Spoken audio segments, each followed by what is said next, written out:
Morning, everyone. I never thought I'd be the opening act at Croke Park. Um, I sold my guitar for a weekend to Dingle when I was about 22, and I thought that was that in terms of my chances of getting here for something like that. But it's really good to be here. This is the biggest crowd that I've addressed in person as well. I think in a long time. I won't trawl my mind to find a date, but it's really good to be in a room with people full of faces as well. So, and I will be hanging around a little bit this morning as well, and through the coffee break. So feel free to accost me if you wish. So thank you again for the invitation. I think the agenda today covers a broad range of topics and concerns, which I think is reflective of the many facets of the community, voluntary and social enterprise sector. But at the heart of the work, the heart of everything you do, is yourselves, the people. Good people, workers, volunteers who dedicate energy and time to caring, supporting and fighting for those who need support and to have their voice heard at the tables where decisions are being made. These people spend their days providing a voice, inspiring leadership, changing the social landscape and ultimately making communities positive and sustainable places to live. Despite my many years working in the sector, and I think I clock it at about 22 before I got elected, and my time as Minister of State, I'm still struck by the spirit, the resilience, the generosity of people in the community and voluntary sector, from frontline people, staff, volunteers, and board members as well. And your theme today of embracing change and transformation couldn't really be more appropriate and relevant, I think. Community and voluntary sector has always had to be resilient, but never more so than in recent times, when we responded to the challenges of the pandemic and now at the coalface of working with people who have fled to Ukraine seeking refuge. You repeatedly prove your ability to be responsive, adaptable, and to quickly break new ground while tackling immediate and pressing issues. And I just want to take a minute to really pay special tribute to the efforts over the last few months. I've been out on the ground quite a bit, looking at the response on the ground to the Ukrainian issue, and look, I've been blown away. It's really heartening, it's really encouraging, and I thank all the people here and all the people that are not here who've really gone above and beyond the call of duty.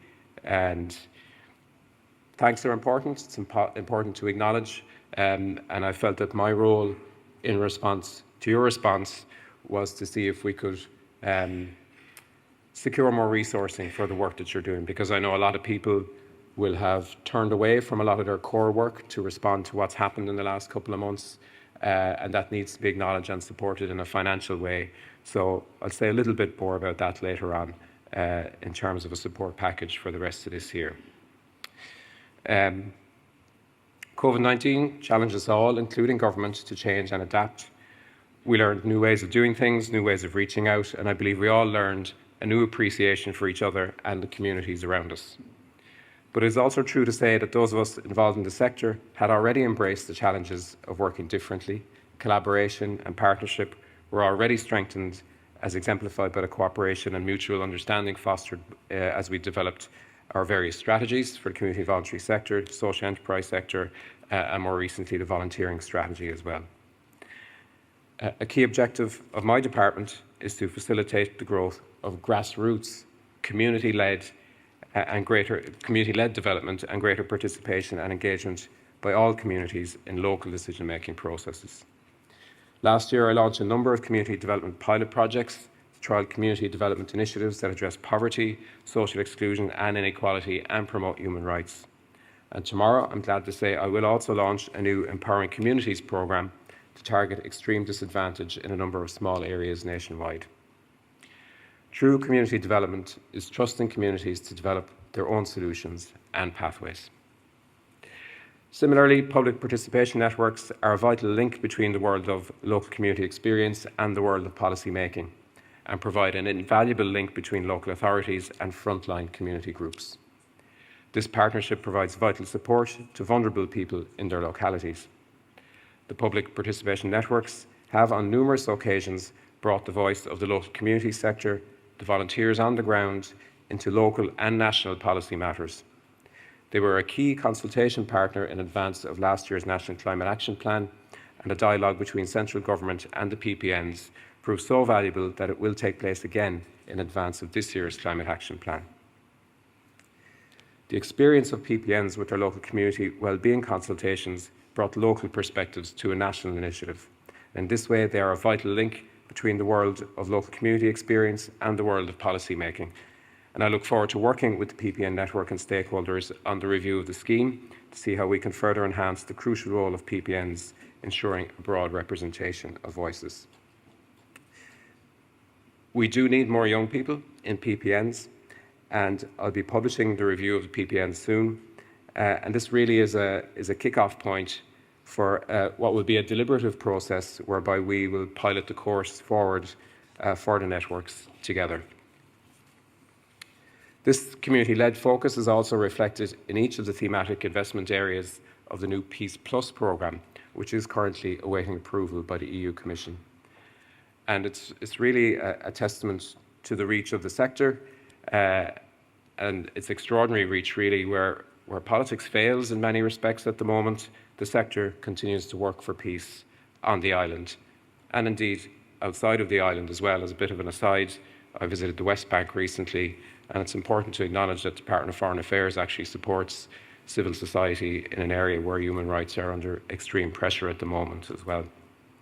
So the reach is international. Our key strategy, Sustainable, Inclusive and Empowered Communities, the 5-year strategy to support the community and voluntary sector, gave greater recognition to the essential role played by charities and voluntary organisations in the social fabric of Ireland. The strategy has set a direction of travel for government policy in relation to the community development, local development and the community and voluntary sectors. The strategy also copper fastens the renewed relationship and partnership between government and the community and voluntary sectors, which developed during the course of its preparation and endured during these recent challenges. With actions that are currently being implemented and that will continue in the coming years and beyond, the high-level objectives support consultation, inclusion and participation of communities, particularly disadvantaged communities, in public policy and decision-making at all levels. Values and principles for collaboration and partnership working, trading needs of the sector, pilot projects in autonomous community development, standards in community work training, and supporting the engagement of marginalised communities in planning and decision-making processes are all key bodies of work for me in 2022. And I also want to pick one particular one out as well in terms of our plan for 22, is that we will be holding a National Civic Forum this year as well to engage at the sector at a broader level, particularly in the context of the challenges that we're facing as a society at the moment. I'm also very pleased to confirm that the values and principles I've just referred to were agreed by government just last week.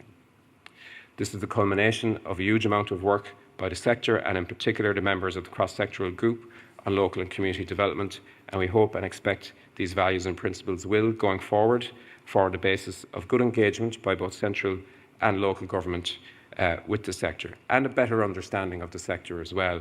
And in many respects I feel part of my primary role is to enhance the understanding in government departments of what the sector is about.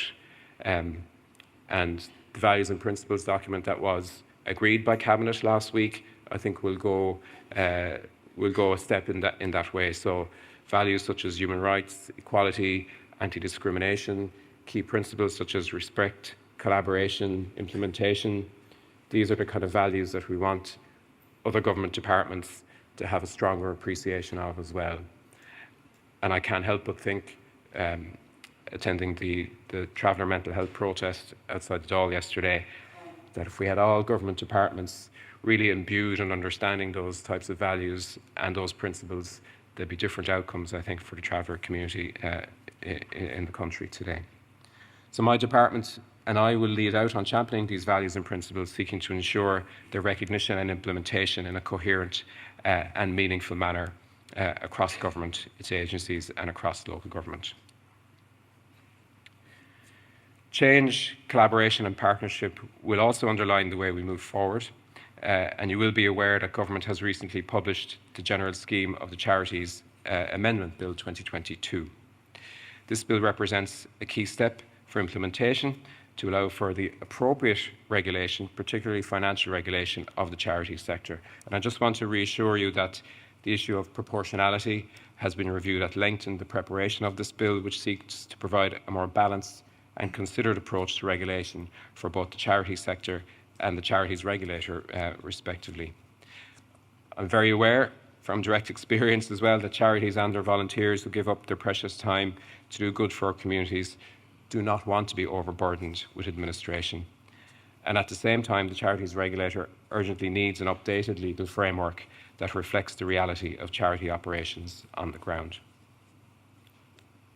In that context, measures proposed in this bill include the introduction of new financial thresholds which reflect the size and scale of a charity, which will lessen the administrative burden, particularly on our smaller, mainly volunteer-led charities.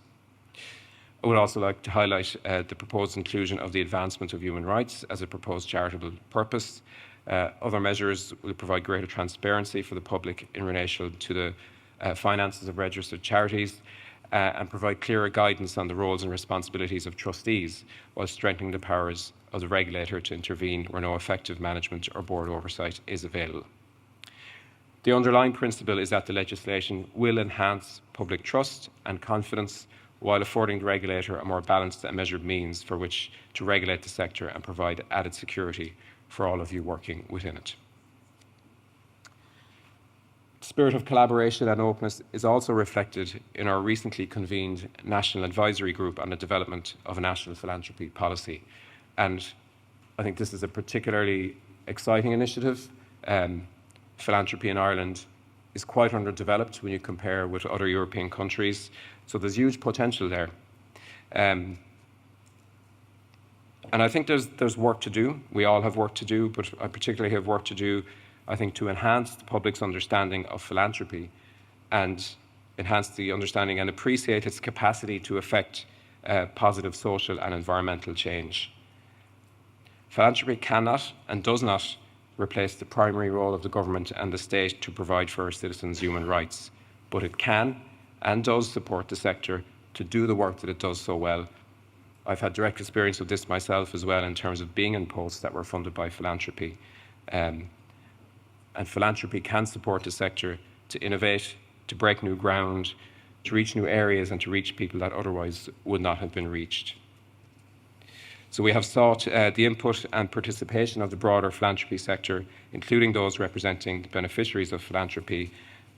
Indeed, and Deirdre of this parish is on the group as well. And our aim is to enable the development, I suppose, of a positive framework for philanthropy in Ireland to thrive and grow. And we do plan to have the draft policy available for public consultation by the end of the year. Through the work of my department, I've been very happy to support the community and voluntary sector to continue to deliver services and improve lives. The past few years have not been easy. The COVID-19 pandemic challenged us all, both professionally and personally. And faced now with the Ukrainian crisis, we know that it will not be easy, but we know we can and will work effectively together to get through it. Strengthened by the collaboration between government and the sector through the pandemic, we are committed to keeping communication open and working in partnership to ensure the best outcomes possible. I'd like to think that I've made my door as open as possible when it comes to engaging with the sector, and I try to get out on the ground as much as possible, not just to stay connected to all the amazing work, but to keep connected to my own roots and remain grounded in the reality of the challenges that you all face. So along with senior officials in my department, I meet regularly with national community and voluntary sector stakeholders to share information and hear feedback directly from the ground to try to ensure you have the support you require. So in that regard, I can confirm that an additional €10.5 million in funding for the community response to support people from the Ukraine has been approved. 5 million of this funding will go to the Social Inclusion and Community Activation Programme, 5 million for the Community Foundation for Ireland, Ireland for Ukraine Fund, and €500,000 for our volunteer centres. This additional funding recognises the additional asks being put on the sector as you try to balance your vital day-to-day work whilst also dealing with the humanitarian crisis unfolding as a result of the situation in the Ukraine. As I said earlier, your agenda for the rest of the day spans a broad range of topics and concerns, which is reflective of the many facets of the community, voluntary and social enterprise sector. I'm delighted to see the potential for even greater partnership working between the sector and statutory bodies will be very much front and centre of discussions today. Empowering leadership, upskilling, getting the governance right, and crucially communicating your message are all facets of your work which enables the sector to support communities and enhance their socio-economic well-being. A challenge, I think, which is going to be coming more to the fore, I think, in our economic crisis that we're in at the moment on the cost of living side of things. I know the Taoiseach will reflect more on this later in the afternoon when he speaks to you, and I would like to acknowledge the Taoiseach as well. He is someone who understands the value of community and the value of community work and voluntary work as well, and he's certainly been supportive in the tasks that I've tried to get completed in the last 2 years. Finally, I would like to reassure you that government is listening, but not just listening, we are hearing, and that there is a genuine appetite to address the challenges and difficulties experienced by the sector as constructively and as quickly as we can. I very much look forward to continuing to work with you and your representative bodies to support you in your essential work, and I thank you most sincerely for all the work and the contribution that you make to Irish society. Thank you.